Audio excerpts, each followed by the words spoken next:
Hello and greetings. Pakistan has secured a defense contract worth 1.5 US billion dollars with Sudan, marking one of the largest arms export deals in its modern history. This move underscores Islamabad's growing influence as a global arms supplier and Sudan's determination to escalate its military campaign amid devastating civil war. According to Defense Security Asia magazine, the agreement was finalized during the visit of high ranking Sudanese military delegation to Islamabad, symbolizing not only a deepening bilateral relationship but also a shift in the balance of power in Africa's bloodiest conflict. The arms package is remarkable for both its scale and diversity, comprising aerial, ground, and air defense systems designed to provide Sudanese armed forces SAF with an edge over the Rapid Support Forces RSF. The forefront are 10 K-8 Karakoram training light attack aircraft, a product of Pakistan-China defense cooperation designed to fill dual roles in pilot training and close air support.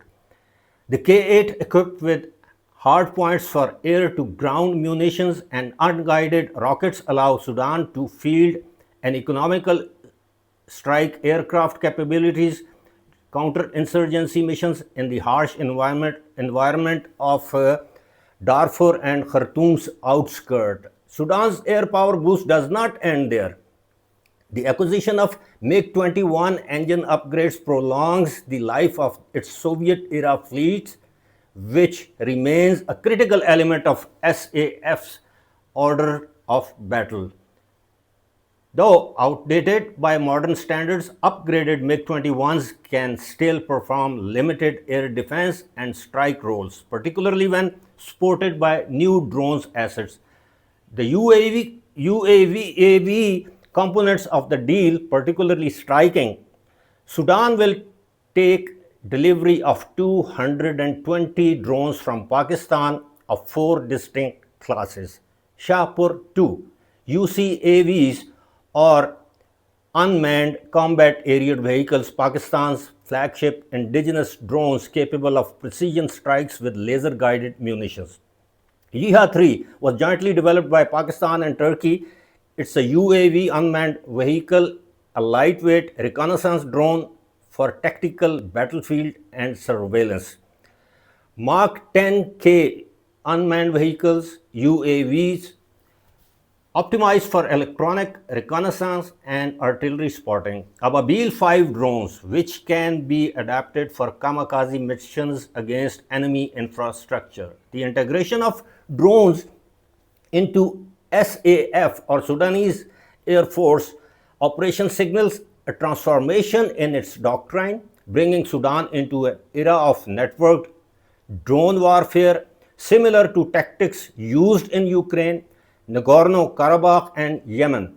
Ground forces will be strengthened with 150 ASV Mohafiz armored vehicles, offering protection against small arms and IEDs, particularly valuable for urban warfare where RSF units are entrenched.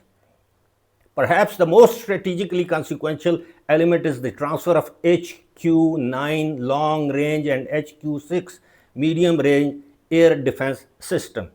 And we all know these are Chinese air defense systems currently with Pakistan. The HQ-9, often compared to Russia's S-300, can engage aircraft and cruise missiles at ranges of up to 200 kilometers, giving Sudan a capability of deny hostile aircraft access to its skies for the first time. The HQ-6 complements this with the point defense against drones, helicopters, and short-range missiles, providing layered protection across critical infrastructure. Financing the deal is very important. Who is going to finance the deal? The role of external patrons. The financing of deals, according to the magazine, such a massive deal has triggered intense speculation given Sudan's economic collapse after 2 years of civil war. Sudanese pound has lost more than 90% of its value, and the government is struggling to pay salaries, let alone finance $1 billion arms package. This has led to widespread consensus that a third party state is underwriting the deal, which is very important. Saudi Arabia is one country is seen as the most likely financier, motivated by the need to stabilize the Red Sea corridor, protect maritime trade, and prevent the RSF from becoming dominant under UAE patronage. So RSF is being exported by UAE. The Red Sea is one of the world's busiest shipping lanes, carrying oil exports and commercial traffic between Europe, the Middle East, and Asia. And a destabilized Sudan risks spreading conflict across Eritrea, South Sudan, and even into Egypt, threatening Saudi Arabia's western flank. The United States may also be indirectly involved, using Pakistan as conduit. It is belief of some defense analysts, not mine. Washington cannot legally supply arms to Sudan due to sanctions, but it views the RSF, with its alleged ties to the UAE and links to the Wagner Group, as a destabilizing force in the region. By allowing Pakistan to act as a supplier, the US can ensure that SAF retains military primacy without violating its own sanctions framework. China's fingerprints are also visible in the package, particularly with the inclusion of HQ series air defense system. Beijing may not have financed the deal directly, but Sudan's role as part of China's Belt and Road Initiative gives it strategic importance. Allowing Pakistan to act as the exporter creates plausible deniability while still expanding Chinese influence in Africa. Is Sudan going to be a new proxy battlefield? This is the main question.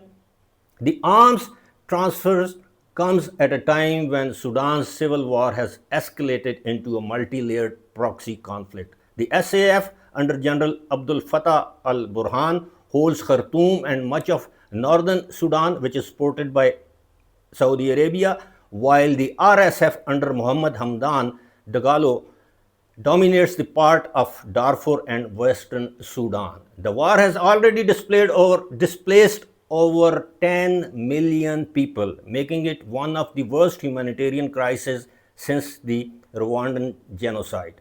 Sudan's location gives the conflict outsized geopolitical importance. It borders Egypt, Libya, South Sudan, Chad, and Eritrea, and straddles the Red Sea, making it a critical checkpoint for international trade and naval operation. And we once again are, according to some defense analysts, going to witness some unrest in Sudan, or maybe Sudan will achieve peace, and Pakistan is helping Sudan to end its civil war by supplying arms to the legitimate government in Sudan. And more importantly, this is very important for Pakistan. Pakistan is cash strapped, especially the foreign reserves and dollars. It is very important for Pakistan that Pakistan has struck such a deal with Sudan, and Pakistan would definitely in future will secure more deals from countries like Azerbaijan, Kenya, Nigeria, Myanmar, and some other countries. I hope you will give your feedback. Thanks for watching.